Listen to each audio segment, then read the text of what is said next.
నారా లోకేష్ యువజన ఫౌండేషన్ రాష్ట్ర కమిటీ ఆధ్వర్యంలో నందమూరి తారకరత్న వర్ధంతిని పురస్కరించుకుని నారా లోకేష్ యువజన ఫౌండేషన్ రాష్ట్ర అధ్యక్షులు మండపాక సుబ్బు, ఎన్టీఆర్ సీనియర్ అభిమాని మండపాక వీరవెంకట సత్యనారాయణలు తారకరత్న చిత్రపటానికి పుష్పాంజలి ఘటించి ఘన నివాళులర్పించారు. అనంతరం నారా లోకేష్ యువజన ఫౌండేషన్ ఏర్పరిచిన అన్న ఎన్టీఆర్ జనార్దన్ క్యారేజ్ 998వ రోజు పేదలకు భోజన వసతి కల్పించారు. అదేవిధంగా విభిన్న ప్రతిభావంతురాలైన ఒక పేద మహిళకు వైద్యం నిమిత్తం డబ్బులు, 5 కేజీల రైస్ బస్తాను, దుప్పట్లు పంపిణీ చేశారు. ఫౌండేషన్ రాష్ట్ర అధ్యక్షులు మండపాక సుబ్బు మాట్లాడుతూ, నందమూరి తారక రామారావు మనవడు స్వర్గీయ నందమూరి తారకరత్న మన ముందు లేకపోయినా తెలుగుదేశం పార్టీ తరపున వారి భార్య అలేఖ్యారెడ్డి ఎంతో మంది పేద ప్రజలకు అండగా ఉంటున్న తీరు అమోఘమని అన్నారు. మరీ చిన్న వయస్సులోనే ఇటు సినీ రంగంలో, రాజకీయాల్లో మంచి పేరు తెచ్చుకున్న సమయంలో మరణించడం చాలా బాధాకరమని అన్నారు.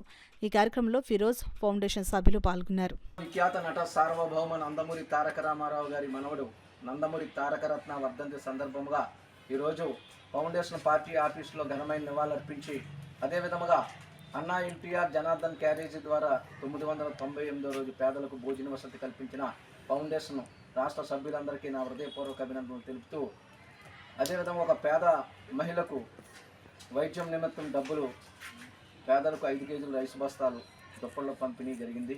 ఈ కార్యక్రమానికి అండగా ఉన్న ప్రతి ఒక్కరికి నా హృదయపూర్వక అభినందనలు తెలుపుతూ, మరొకసారి మన ముందు లేకపోయినా వారి ఆశయాలను నందమూరి తారకరత్న భార్య అలేఖ్యారెడ్డి గారు వివిధ సేవా కార్యక్రమాలతో ప్రజల్లో ఎప్పుడు ఉంటున్న తీరు అమోఘం.